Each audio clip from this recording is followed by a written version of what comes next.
मैं दोस्तों को कहा करता हूँ कि मस्जिद की टोपी पहन के यहाँ तो वलीमे पे भी जाके दिखाओ ना, तो वहां तुम जाते नहीं तो नमाज पढ़ने कैसे आ जाते हो? तो ये ट्राउजर शर्ट पहन के यहाँ तो तुम शादी के साथ भी जाके दिखाओ, तुम्हारा पता चले।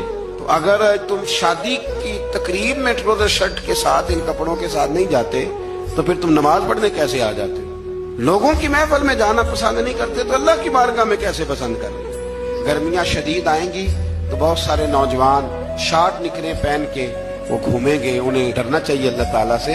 मैं पूछता हूँ कई दफा बच्चों से कि ये थोड़ा सा जो आपने पजामा काट लिया है तो इससे किस कदर ज्यादा आपकी गर्मी खत्म हो गई। समझे चीजों को, मतलब हम जानबूझ के उस काम की तरफ लपकते हैं कि जो काम बड़ा ही नापसंदीदा है। अल्लाह ताला ने लिबास पर्दे के लिए दिया है और जीनत के लिए दिया।